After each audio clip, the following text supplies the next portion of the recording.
우리가 함께 마음 다하여서 우리 주님 찬양하기 원합니다. 우리 함께 찬양하며 나아가겠습니다.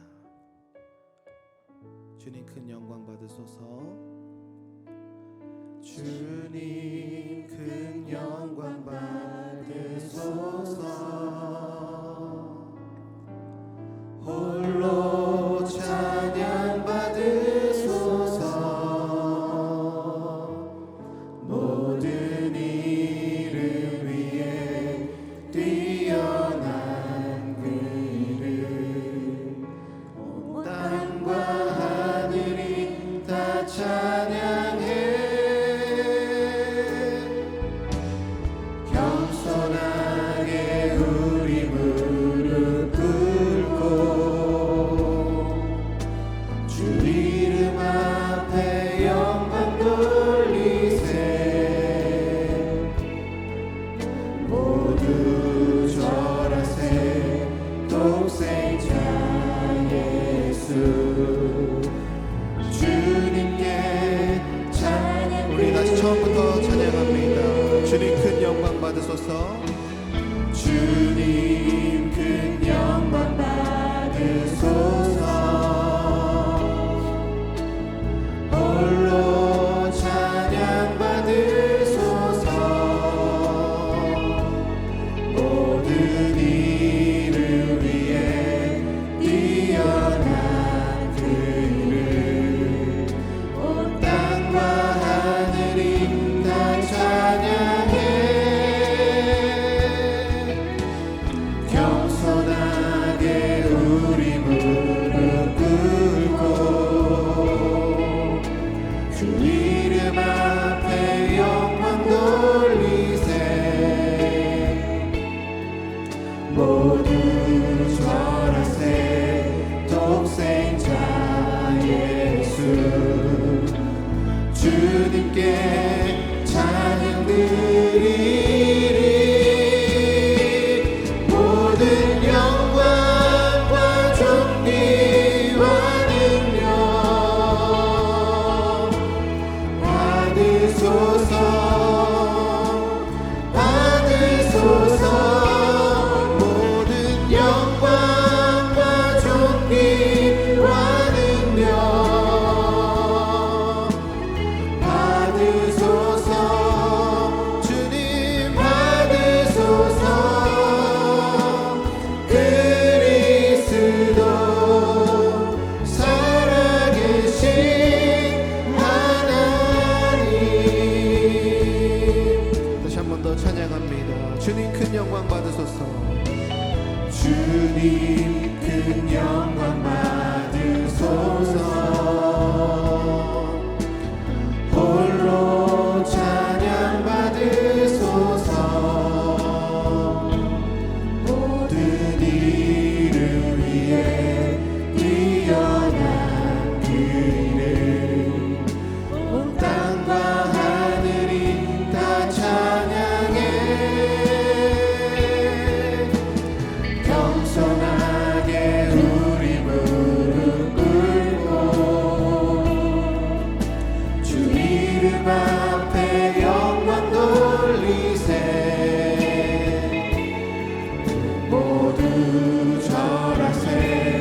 독생자 예수 주님께 찬양 드리리. 모든 영광과 존귀와 능력 받으소서. 주님 받으소서. 모든 영광과 존귀와 능력 받으소서. 주님 모든 영광과 존귀와 능력 받으소서. 주님 받으소서. 모든 영광과 존귀와 능력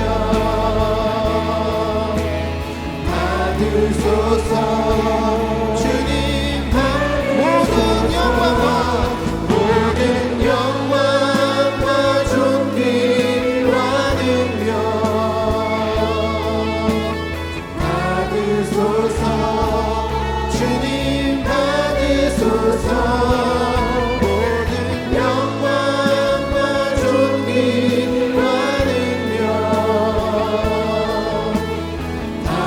받으소서 주님 받으소서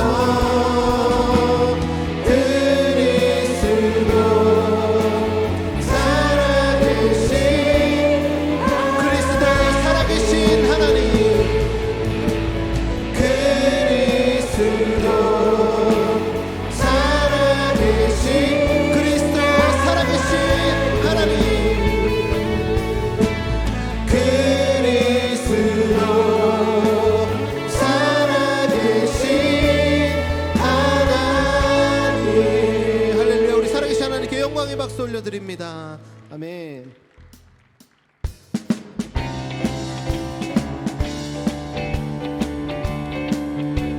우리 함께 찬양합니다. 나 주의 믿음 갖고 나 주의 믿음 갖고 홀로 걸어도 나 주의 믿음 갖고 실망치 않네. 폭풍 구름 몰아치고 하늘 덮어도 나 주의 믿음 갖고 실망치 않네. 주는 내 친구 주는 내 친구 진실한 친구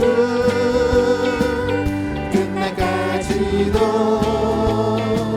주지하리. 폭풍 구름 몰아치고 하늘 덮어도 나 주의 믿음 갖고 실망치. 처음부터 찬양합니다. 나 주의 믿음 갖고 나 주의 믿음 갖고 홀로 걸어도 나 주의 믿음 갖고 실망치 않네. 폭풍 구름 몰아치고 폭풍 구름 몰아치고 하늘 덮어도 나 주의 믿음 갖고 실망치 않네. 주는 내 친구 진실한 친구 끝날까지도 주지하리. 폭풍 구름 몰아치고 하늘 덮어도 나 주의 믿음 갖고 실망치 않네. 내 주는 선한 목자 내 주는 선한 목자 나를 인도해. 사망의 골짜기로 다닐지라도 주님께서 나의 길을 인도하시니 나 주를 따라가리 언제까지나. 주는 내 목자 선하신 목자 어디 가든지 함께 하시네. 주께서 나의 길을 인도하시니 나 주를 따라가리 언제까지. 우리 다시 한 번 더 찬양합니다. 내 주는 선한 목자 내 주는 선한 목자 나를 인도해. 사망의 골짜기로 다닐지라도 주님께서 나의 길을 인도하시니 나 주를 따라가리 언제까지나. 주는 내 목자 선하신 목자 어딜 가든지 함께 하시네. 주님께서 나의 길을 인도하시니 나 주를 따라가리 언제까지. 함께 찬양합니다. 변찮는 주님의 사랑과 변찮는 주님의 사랑과 거룩한 보혈의 공로를 우리 다 찬양을 합시다. 주님을 만나볼 때까지 예수는 우리를 깨끗게 하시는 주시니 그의 피 우리를 눈보다 더 우리를 깨끗게 한 피는 우리를 깨끗게 한 피는 무궁한 생명의 물이새 구원을 받은 자 하나님 찬양. 예수는 우리를 깨끗게 하시는 주시니 그의 피 우리를 눈보다 더 희게 하셨네. 주님의 거룩한 보혈을 날마다 입으로 간증해 담대히 싸우며 나가세. 천국에 들어갈 예수는 우리를 깨끗게 하시는 주시니 그의 피 우리를 눈보다 더 희게 하셨네. 십자가 단단히 붙잡고 날마다 이기며 나가세. 머리에 면류관 쓰고서 주 앞에 찬양. 예수는 우리를 깨끗게 하시는 주시니 그의 피 우리를 눈보다 주의 친절한 팔에 안기세. 주의 친절한 팔에 안기세. 우리 마음이 평안하리니 항상 기쁘고 복이 되겠네. 영원하신 다시 한번 더 찬양합니다. 주의 친절한 팔에 안기세. 우리 마음이 평안하리니 항상 기쁘고 복이 되겠네. 영원하신 팔에 안기세. 주의 팔에 그 크신 팔에 안기세. 주의 팔에 영원하신 팔에 안기세. 날이 갈수록 주의 사랑이 두루 광명하게 비치고 천성 가는 길 편히 가리니 영원하신 팔에 안기세. 주의 팔에 그 크신 팔에 안기세.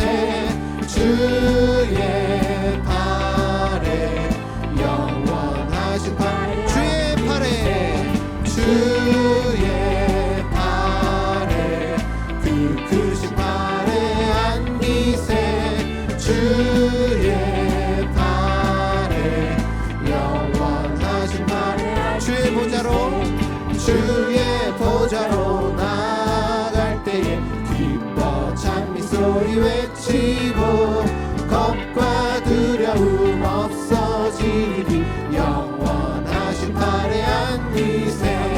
주의 팔에 그 크신 팔에 안기세. 주의 팔에 영원하신 주의 팔에 그 크신 팔에 안기세. 주의 팔에 영원하신 팔에 안기세. 내가 주인 삼은 모든 것 내려놓고 내 주 대신 주 앞에 나가. 내가 사랑했던 모든 것 내려놓고 주님만 사랑. 우리 다시 한 번 더 찬양합니다. 내가 주인 삼은 모든 것 내려놓고 내 주 대신 주 앞에 나가.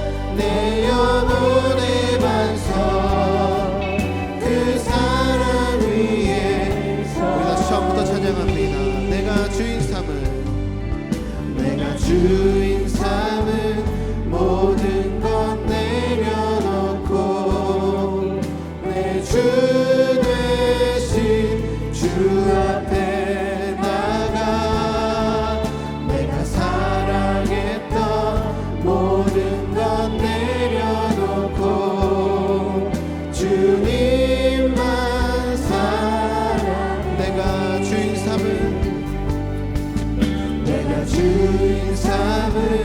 모든 것 내려놓고 내 주 되신 주 앞에 나가 내가 사랑했던 모든 것 내려놓고 주님만 사랑해. 주 사랑 거친 풍랑에도 주 사랑 거친 풍랑에도 깊은 바다처럼 나를 잠잠케 해. 주 사랑 내 영혼의 반석 그 사랑 위에 서 주 사랑 거친 풍랑에도 주 사랑 거친 풍랑에도 깊은 바다처럼 나를 잠잠케 해. 주 사랑 내 영혼의 반석 그 사랑 위에 우리 다시 처음부터 찬양하기 원합니다. 내가 주인 삼은 모든 것 내려놓고 내 주 되신 주 앞에 나가 내가 사랑했던 모든 것 내려놓고 주님만 사랑해. 내가 주인 삼은 모든 것 내려놓고 내 주 되신 주 앞에 나가 내가 사랑했던 모든 것 내려놓고 주님만 사랑해. 주 사랑 거친 풍랑에도 깊은 바다처럼 나를 잠잠케 해. 주 사랑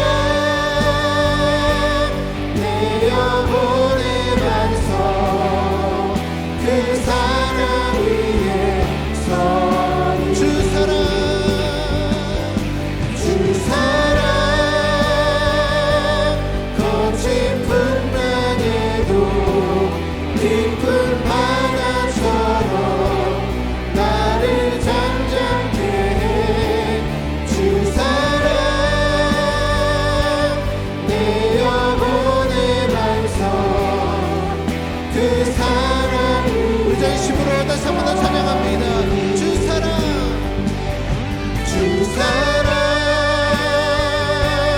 거친 풍랑에도 깊은 바다처럼 나를 잠잠케 해. 주 사랑 내 영혼의 반석 그 사랑 위에 서 그 사랑 위에 서리 그 사랑 위에 서리 그 사랑 위에 서리. 사도신경 고백하시겠습니다. 전능하사 천지를 만드신 하나님 아버지를 내가 믿사오며 그 외아들 우리 주 예수 그리스도를 믿사오니 이는 성령으로 잉태하사 동정녀 마리아에게 나시고 본디오 빌라도에게 고난을 받으사 십자가에 못 박혀 죽으시고 장사한 지 사흘 만에 죽은 자 가운데서 다시 살아나시며 하늘에 오르사 전능하신 하나님 우편에 앉아 계시다가 거기로부터 산자와 죽은 자를 심판하러 오시리라. 성령을 믿사오며 거룩한 공교회와 성도가 서로 교통하는 것과 죄를 사하여 주시는 것과 몸이 다시 사는 것과 영원히 사는 것을 믿사옵나이다. 아멘.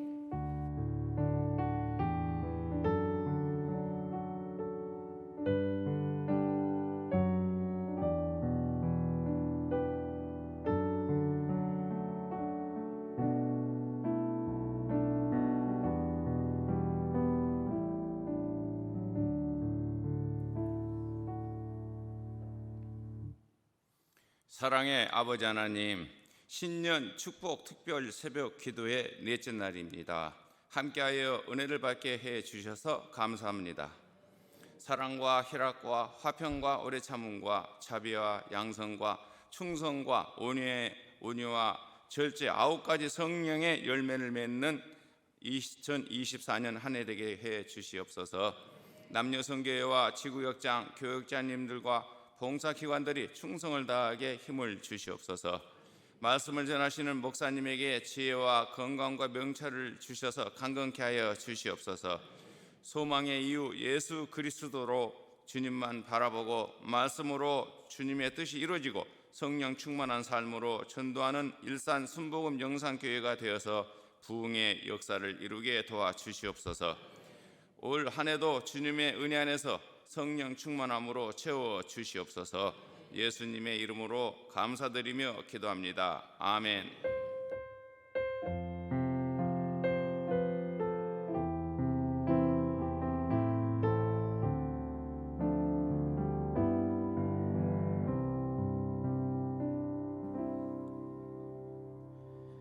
오늘 은혜 받으실 하나님의 말씀은 디모데후서 1장 12절 말씀입니다. 디모데후서 1장 12절 말씀을 다 같이 봉독하시겠습니다. 이로 말미암아 내가 또 이 고난을 받되 부끄러워하지 아니함은 내가 믿는 자를 내가 알고 또한 내가 의탁한 것을 그날까지 그가 능히 지키실 줄을 확신함이라. 아멘.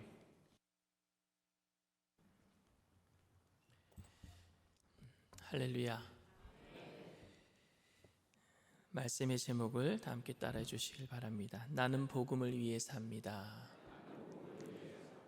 나는 복음을 위해 삽니다. 제가 이번 주 한 구절 가지고 6번을 설교하거든요. 그러니까 저에게 언어의 능력이나 성경 구절을 쪼개는 탁월한 능력이 있기 때문에 제가 한 구절 가지고 6번을 설교하는 게 아닙니다. 제가 여러분들에게 너무너무 강조하고 싶어서 똑같은 말씀을 가지고 계속 중요한 말씀이기 때문에 전하고 있는 겁니다. 2024년도 한 해 동안에 힘든 일이 있고 고난 당하는 일이 발생할 수도 있겠지만 이번 새벽 기도의 말씀을 통해서 고난을 부끄러워하지 않고 하나님을 깊이 깨닫고 그로 인해서 승리하는 한 해가 되게 하실 줄 믿습니다. 우리들 중에는 고난을 좋아하는 사람은 아무도 없어요. 고통을 즐기는 사람이 누가 있겠습니까?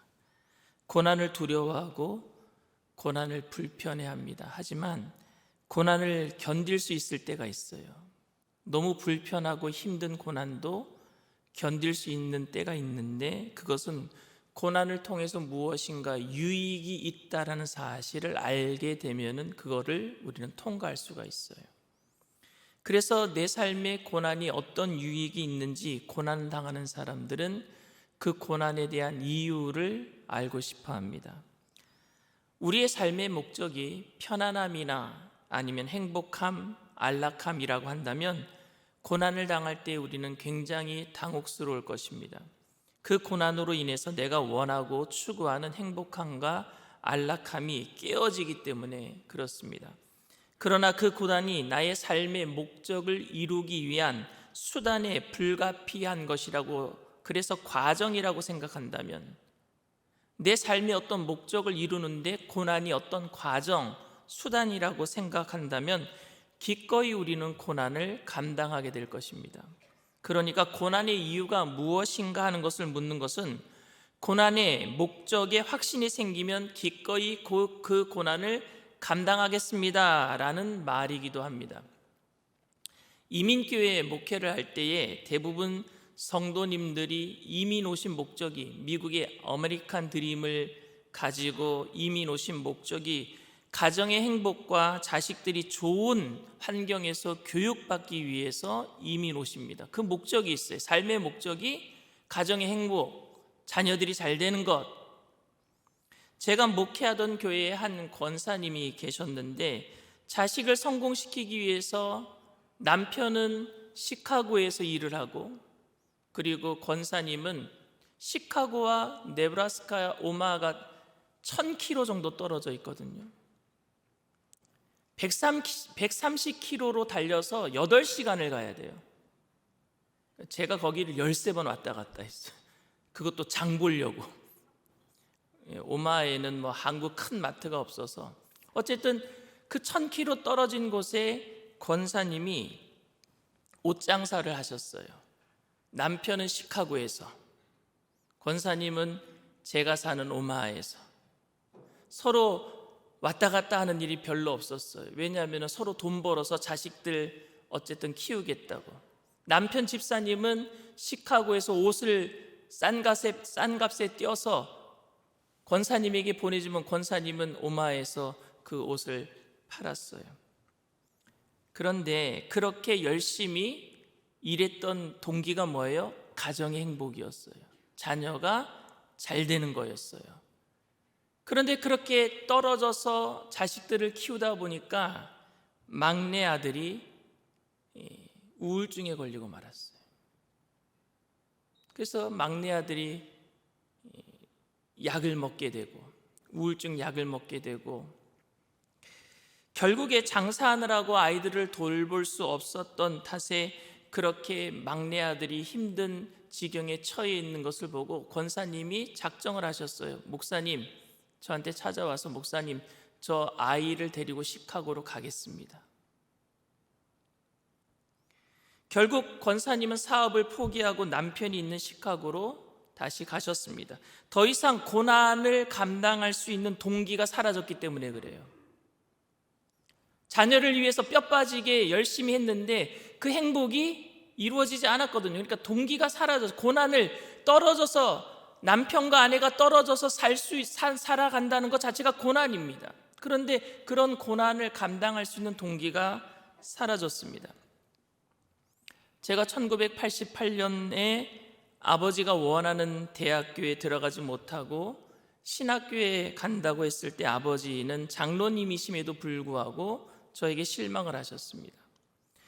아버지께서 힘들게 사업하시고 몇 번의 부도에도 꿋꿋이 버티어내신 것은 제가 그래도 경영 공부를 해서 아버지의 사업을 물려받는 게 아버지의 꿈이었는데 힘든 목회자의 길을 가겠다고 하니까 고생하신 보람이 없다고 느끼셨나 봅니다. 그러나 제가 신학교에 들어가고 나서는 아버지께서 전적으로 저의 지원군이 되어주셨습니다.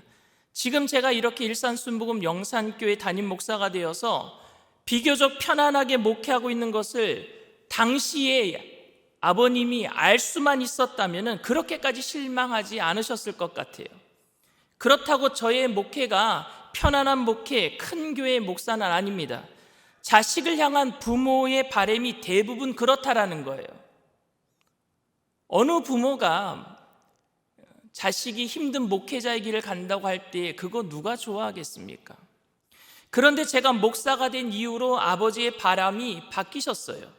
그것은 제가 편안한 목회를 하는 것이 목적이 아니라 고난이 있더라도 하나님 앞에 부끄러움이 없는 목사로 기도 많이 하고 성령 충만한 목사가 되는 것이 아버지의 꿈이 되어버리고 말았어요. 그렇게 저를 위해서 기도하시다가 천국 가셨어요.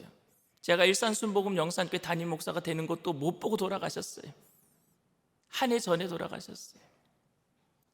제가 신학교 가겠다고 하기 전에는 아버지의 목적은 그저 자식들의 편안한 삶이었어요. 자식들이 잘 되는 거였습니다. 그런데 제가 목사가 된 이후에 아버지의 꿈은 고난이 있더라도 하나님의 나라를 위해서 기도와 말씀과 성령 충만한 목사가 되는 것이었습니다. 아버지의 목적이 바뀌신 거예요. 우리는 고난의 이유와 목적을 동전의 양면과 같다라고 오해하기도 합니다. 예를 들면 우리가 살아가는 목적이 부자가 되기 위함이고 고난을 받는 이유도 부자가 되기 위한 가정이라면 그 동전의 양면이 되는 겁니다. 그러니까 고난받는 이유도 부자가 되기 위함입니다. 그러나 여러분 생각해 보면 이게 굉장히 오해가 많습니다. 다른 겁니다. 여러분, 바울이 왜 감옥에 갇혀서 고난을 당해야 되는 겁니까? 왜 바울은 고난을 받아야 되는 거예요? 왜 감옥에 갇혀 있습니까? 그 이유는 여러분, 복음을 전했기 때문입니다. 그렇다면 여러분, 복음을 전한 목적이 무엇입니까? 그것은 여러분, 감옥에 갇히기 위함입니까? 고난받기 위함입니까? 그건 절대 아니잖아요. 그가 복음을 전한 이유는 고난을 받기 위해서 복음을 전한 것은 절대 아닙니다. 그가 복음을 전한 이유는 복음의 증인이 되고 하나님의 나라를 세우기 위함이고 영혼을 구원하기 위함이었습니다. 그 목적 때문에 고난받는 것을 부끄러워하지 않는다라고 오늘 말하고 있는 거예요. 우리가 전하는 이 복음은 여러분, 우리가 부자가 되기 위함도 아니고 사실은 고난받기 위함도 아니에요. 유학생들에게, 제가 미국에 있을 때 유학생들에게 미국에 왜 왔느냐고 물어보면은요, 미국에 스테이크나 햄버거 먹으러 왔다라고 말하는 친구는 제가 한 번도 만난 적이 없어요. 학위 받으러 온 거예요. 박사 되기 위해서, 공부해서 뭔가 또 다른 일을 이루기 위해서 온 겁니다. 그 목적을 위해서 배고픈 것도 참고 외로운 것도 참아냅니다. 여러분, 학위를 빨리 따기 위해서는요, 아르바이트 안 하는 게 좋아요. 아르바이트 할 시간에 돈 벌어서 조금 자기 배 채우는 시간에 열심히 공부해갖고 빨리 끝내는 게 좋아요. 그게 목적이라면. 그래서 지금 당장 아르바이트 할 수 있음에도 불구하고 배고픔을 조금 돈 벌어서 달랠 수 있음에도 불구하고 차라리 그들이 배고픔을 선택하는 이유는 공부를 빨리 마치고 학위를 받는 것이 목적이기 때문에 그렇습니다. 그런데 하지만 생각해 보면 학위를 받는 것도 여러분 과정이죠. 그게 목적이 아닙니다. 과정이에요. 무슨 과정이에요? 학위를 받고 나서 자기가 하고 싶은 일을 하는 거예요. 교수가 되든지 아니면 한국에 들어와서 어떤 좋은 회사에 취직을 하든지 다른 목적이 있는 거죠. 그건 과정입니다. 과정. 그런 의미에서 학위 받는 것도 결국은 과정이고 수단이라고 말할 수 있습니다. 그러니까 더 큰 궁극적인 목적을 위해 모든 과정 가운데 우리는 고난을 견뎌낼 수 있게 되는 겁니다. 세상을 살아가는 사람들도 자신의 아주 최상의 목표, 최고의 목표, 궁극적인 목적을 위해서 과정 가운데 있는 고난을 감수합니다. 배고픔도 감수합니다. 그렇다면 우리들에게 있어서, 믿는 사람들에게 있어서 궁극적인 목적, 최고의 목적은 여러분 무엇입니까? 우리에게 있어서 인생은 살아가는 데 있어서 강건하면은 70이요 80이라고 했는데 이 기간 동안에 우리의 궁극적인 목적이 뭡니까? 그냥 편안하게 사는 거예요, 여러분? 이 땅에서 잘 먹고 잘 사는 겁니까? 저는 지금 자녀들을 잘 교육시키는 것에 대해서 걱정하지 말라라고 말씀드리는 게 아닙니다.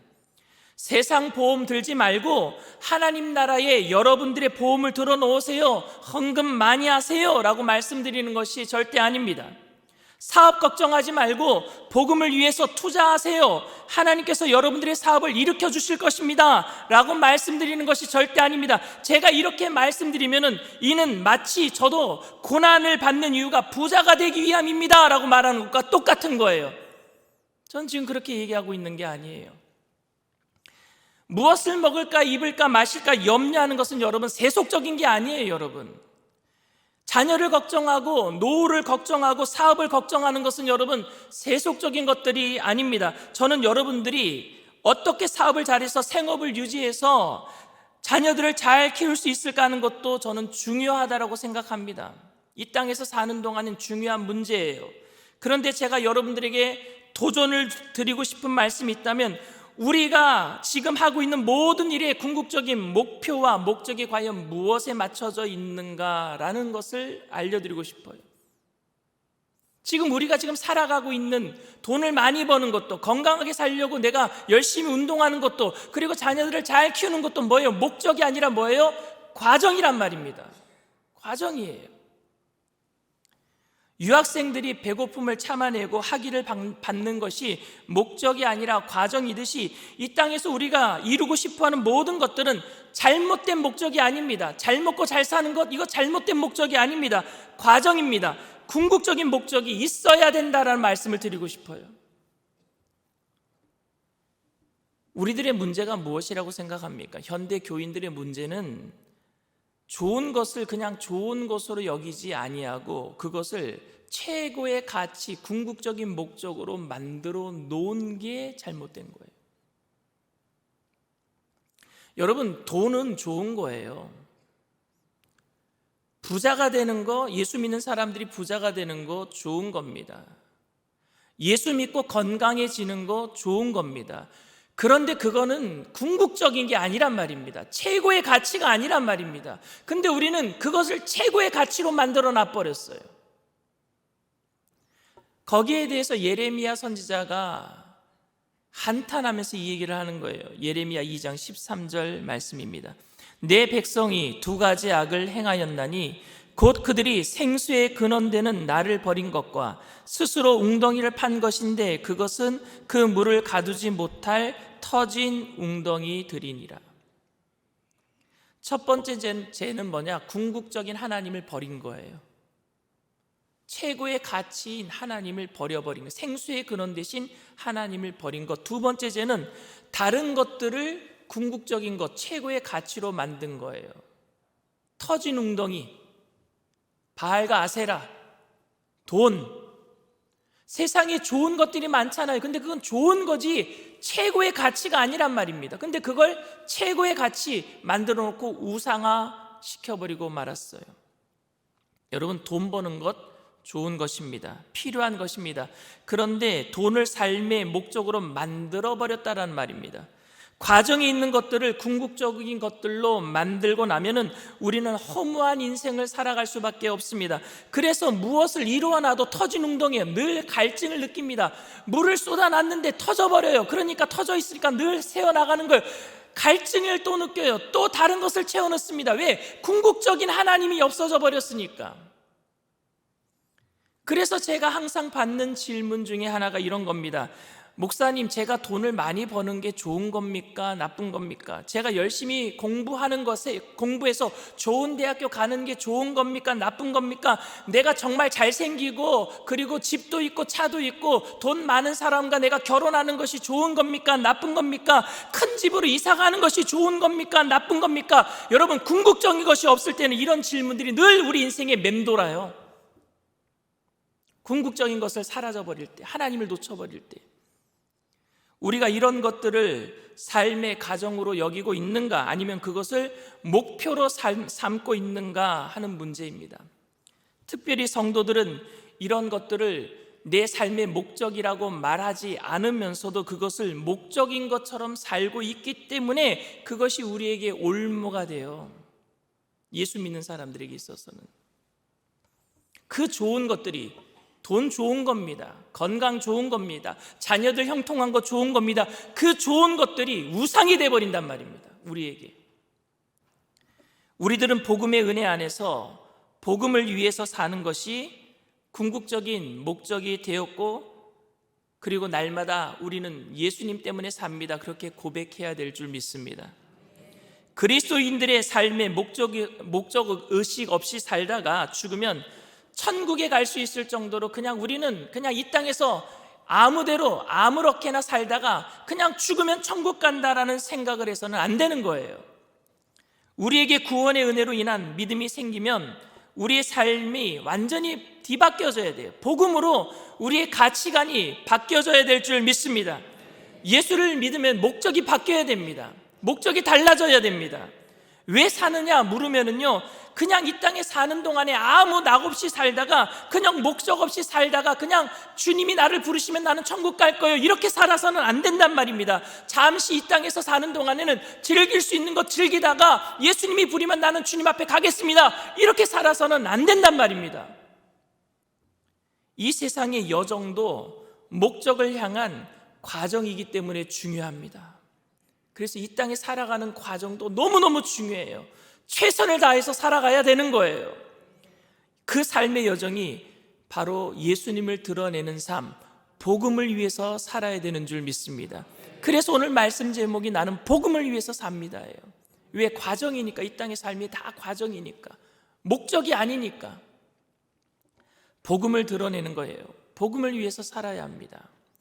저는 이번 새벽 예배 기간 동안에 복음을 위해서 살겠습니다라는 고백이 다시 한번 우리에게 결단되기를 원합니다. 복음 때문에 내 약함과 고난이 사도 바울처럼 부끄럽지 않게 되기를 바랍니다. 복음을 위해서 살기 때문에 부끄럽지 않다라고 얘기하고 있는 거예요. 사랑하는 성도 여러분, 낙심하지 말아야 합니다. 여러분들의 삶이 어렵다고 해서, 또 고단하고 피곤하다고 해서, 일이 잘 풀리지 않는다고 해서 우리가 낙심하지 말아야 합니다. 우리가 하나님의 선하신 인도하신 가운데 복음을 향한 삶의 여정이 있다라고 확신할 수만 있다면 우리는 고난을 부끄러워할 수 없습니다. 우리는 복음을 위해서 사는 사람들이고 복음으로 사는 사람들인 줄 믿습니다. 현대교회가 복음의 능력을 상실한 것 같습니다. 복음의 능력은 부자가 되도록 하는 것이 아니라 가난한 것을 팔아서 가진 것을 팔아서 가난한 자에게 주어도 기뻐할 수 있도록 만드는 것이 복음의 힘입니다. 복음의 능력은 만사가 형통하게 만드는 것이 아니라 피곤하고 바쁜 중에도 시간을 쪼개서 봉사하며 선교하는 열정을 이끌어내는 것이 복음의 능력인 줄 믿습니다. 복음의 능력은 우리의 삶을 편안하고 고난이 없도록 만드는 것이 아니라 말할 수 없는 불편함과 힘듦 속에서도 불구하고 오히려 감사할 수 있게 만드는 것이 복음의 능력인 줄 믿습니다. 복음의 능력은 많은 것들을 가진 것을 자랑하는 사람 앞에서 별로 가진 것이 없다라고 할지라도 위축되고 주눅들지 아니하고 당당하게 그 앞에 설 수 있는 것이 복음의 능력인 줄 믿습니다. 복음의 능력은 많은 소유하고 많은 것을 누리도록 만드는 것이 아니라 나눔을 우리의 성공으로 여길 수 있도록 만들기에 충분한 힘이 복음의 능력인 줄 믿습니다. 이 복음의 능력을 우리 일산순복음 영산교회가 회복하게 되기를 바랍니다. 오늘 사도 바울은 이렇게 얘기를 합니다. 이로 말미암아 내가 또 이 고난을 받되 부끄러워하지 아니함은 내가 믿는 자를 내가 알고 또한 내가 의탁한 것을 그날까지 그가 능히 지키실 줄을 확신함이라. 감옥 안에서 조금도 위축되지 않았어요. 담대하게 복음으로 살아가고 있는 그 과정 속에 그 담대함을 고백하고 있는 줄 믿습니다. 복음에 사로잡혀 복음으로 살아내는 모습을 보여주고 있어요. 그의 분명한 목적은 바로 복음이었습니다. 하루 한순간이라도 복음을 드러내고 싶었어요. 감옥에 있더라도 그 순간에도 복음을 드러내고 싶었어요. 그래서 사도 바울을 보는 모든 사람들은요, 저 사람이 왜 저렇게 살고 있는가, 무엇이 저 사람을 저렇게 담대하게 만드는가, 위축되지 않게 저렇게 고난 속에서도 기뻐하게 만드는가 궁금했단 말입니다. 그래서 간수장이 물었던 거예요. 그래서 그와 함께 있었던 예수 안 믿던 귀족들이 물었던 거예요. 너를 그렇게 만든 게 무엇이냐? 그 사람을 통해서 나타난 복음이 많은 사람들을 변화시킨 줄 믿습니다. 어떤 상황 속에서도 복음으로 살아내는 그 삶이 우리 가운데 있게 되기를 원합니다. 우리들도 복음 때문에 부끄러워하지 않고 낙심하지 않고 내가 믿는 하나님을 알고 내가 의뢰한 그것을 하나님께서 끝까지 지키실 것을 확신하기에 그 분명한 그 복음의 목적이 있기 때문에 그 고백을 붙들고 승리하는 2024년도 한 해가 되시기를 주님의 이름으로 축원을 드립니다. 기도합니다. 사랑과 은혜가 풍성하신 좋으신 하나님 아버지, 복음으로 살아내겠습니다. 하루 한순간도 그 복음을 놓치지 아니하고 내 몸을 통하여서 하나님 주님의 영광을 드러내기를 원합니다. 어떠한 상황 속에서도 주님 낙심하지 아니하고 교만하지 아니하고 어떠한 상황 속에서도 하나님 주님을 기쁘시게 만드는 삶의 예배자로 살아갈 수 있도록 하나님 오늘도 말씀과 기도와 성령으로 충만케 하여 주시옵소서. 올 한 해 동안에 새벽 예배를 통해서 결단하며 주님 앞에 나아갈 때에 우리의 삶 가운데 가장 좋은 것으로 채우신 하나님 역사하여 주시옵소서. 영혼이 잘 되게 하시고 범사가 잘 되게 하시고 강건하게 하여 주시옵소서. 가장 좋은 것을 최고의 가치로 여기지 아니하고 하나님 우리에게 필요한 것을 채우시는 하나님께 감사하며 우리에게 있는 가장 좋은 것 나눠주고 꾸어주고 베풀며 살아가는 믿음의 거부들이 되게 하여 주시옵소서. 오늘도 귀한 예물을 주님 앞에 드린 손길들마다 성령님 충만히 임재하여 주시옵시고 귀한 예물 쓰여지는 곳에 그리스도의 향기 되게 하여 주시옵시고 바치신 손길들마다 천배 만배로 갚아주셔서 하나님 이 땅에 살아가는 동안에 좋은 것으로 채우신 하나님 늘 간증하며 더 나눠주고 꾸어주고 베풀며 살아가는 복음을 나타내는 증인들의 삶이 다 되게 하여 주시옵소서. 지금은 우리 주 예수 그리스도의 무한하신 은혜와 아버지 하나님의 영원하신 극진하신 사랑하심과 보혜사 성령님 내주교통 충만하시고 위로하시는 축복이 삶의 그 어떤 상황 속에서도 복음으로 살아내기로 결단하는 믿음의 백성들, 개인, 가정, 사업, 직장, 자녀, 학업생활, 범사 전체 위에 지금으로부터 영원토록 함께 하실지어다. 아멘. 할렐루야. 주님께 영광의 박수 올려드립니다. 여러분, 기도는 좀 오래 하고 갔으면 좋겠어요. 버스가 6시에 출발한대요. 근데 어저께 좀 일찍 나오신 분들이 일찍 가자고 해서 일찍 출발한 버스가 있었나 봐요. 그랬는데 뒤늦게 나가신 분이 그 버스를 놓쳤다 그러시더라고요. 그래서 버스는 6시에 출발하니까 꼭 일찍 내려가셔가지고 일찍 가자고 하지 마시고 뒤늦게 또 6시까지 기도하시다가 나오신 분들이 있으니까 어쨌든 6시에 모두 출발하는 걸로 하시고, 그래서 많은 분들이 함께 기도하시고 가시는데 혹시라도 한 사람이라도 불편함을 겪지 않도록 모든 분들이 함께 협조해 주시고 도와주시길 부탁을 드립니다. 우리 사명이라는 찬양, 우리 찬양하고 통성 함께 기도하겠습니다.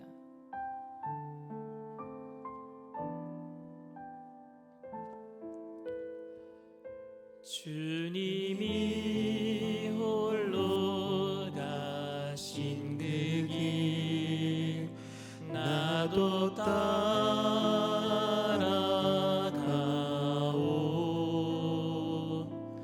모든 물과 피를 흘리신 그 길을 나도 가오. 험한 산도 나는 괜찮소.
누가복음 16장 1절에서 13절 말씀에 보면요, 불의한 청지기에 대한 비유가 나와요. 여러분, 분명히 불의한 청지기라 그랬어요. 착한 청지기가 아니에요. 이 불의한 청지기는 문서 위조를 합니다. 주인의 돈을 자꾸만 인마이 포켓을 하니까 주인이 나중에 그걸 알고 해고를 시키는 거예요. 근데 해고하기까지 약간의 기간이 남아 있었어요. 해고 통보를 받은 거예요. 그때 이 불의한 청지기가 생각합니다. 이제 난 어떻게 살지? 빌어먹고 살 수는 없잖아. 그때 생각한 게 친구를 만들어야 되겠다. 내가 지금 조금 약간의 권한이 있을 때 지금 요 기회에 친구를 좀 만들어야 되겠다. 그래서 주인에게 빚진 자를 다 불러들이는 거예요. 주인에게 빚진 사람에게 너 얼마 빚졌느냐? 기름 100말 빚졌습니다. 그러니까 50말로 고쳤어라. 너는 얼마 빚졌느냐? 밀 100석 빚졌습니다. 80석으로 고쳤어라. 이거 정말 나쁜 일이에요, 여러분. 그런데 이 불의한 청지기를 주님이 칭찬하시는 거예요. 왜? 이 세상의 사람들이 빛의 자녀보다 더 지혜롭다, 이렇게 얘기합니다. 이 세상 사람들이에요. 그러니까 불의한 사람들은 누구예요? 세상 사람들을 얘기하는 겁니다. 근데 이 세상 사람들이 누구보다 더 지혜롭다고요? 빛의 자녀들, 예수 믿는 사람들보다 더 지혜롭다라는 거예요. 뭐예요? 자기의 미래를 준비했다라는 거예요. 미래를. 근데 우리는 미래를 준비 못하고 있어요. 돈이 미래인 줄 알아요. 자식이 미래인 줄 알아요. 세상 사람들과 똑같이 살고 있단 말입니다. 예수님이 이 비유를 드신 이유는 아주 못하는 사람들을 들어서 잘하는 사람을 부끄럽게 여기는 거예요. 우리한테 이러잖아요. 엄마 아빠가 너 옆집에 그 개똥이 걔 얼마나 못난 자식인데 근데 너는 걔보다 더 못해, 이 얘기를 할 때, 비유할 때 이 비유를 쓰신 거, 그 비유법을 쓰신 거예요. 너희들 세상 사람들보다 더 못해. 왜 그렇게 미래를 준비 못하고 사느냐? 그 비유의 결론이 뭔지 아십니까? 그 비유의 결론이 종이 두 주인을 섬길 수 없나니, 누가복음 16장 그 11절 이하 말씀이에요. 종이 두 주인을 섬길 수 없나니 혹 이를 미워하고 혹 저를 사랑하거나 혹 이를 중히 여기고 저를 경히 여길 것임이라. 그리고 마지막 결론이 13절 말씀이 이겁니다. 너희가 하나님과 재물을 겸하여 섬길 수 없느니라. 여러분, 좋은 것을 최고의 가치로 만들어 놓고 우상으로 만들고 있는 게 우리의 모습 아닙니까? 여러분, 복음으로 살기를 바랍니다. 복음으로 살면 이 모든 것들은 과정이 되는 거예요. 과정 가운데 하나님께서 모든 것을 합력하여 선을 이루어 주실 줄 믿습니다. 우리가 사명 가진 사람들이에요. 복음을 위해서 사는 사람들입니다. 목사만 사명 가진 게 아니라 어쩌면 여러분들이 목사보다 더 큰 사명이 있어요. 왜? 저는 만나는 사람들이 세상 사람들 만나는 경우가 거의 없어요. 다 교인들만 만나요. 그런데 여러분들은 세상 사람들을 만나잖아요. 그러니까 여러분들이 더 큰 사명이 있단 말입니다. 그러니 하나님, 복음으로 살아내게 하여 주시옵소서. 이 시간 성령님 우리를 변화시켜 주시고 올 한 해 동안에 하나님, 내가 이 목적 의식을 놓치지 않게 하여 주시옵소서. 성령으로 충만케 해달라고 우리 주님 세 번 부르고 통성으로 간절히 기도합니다.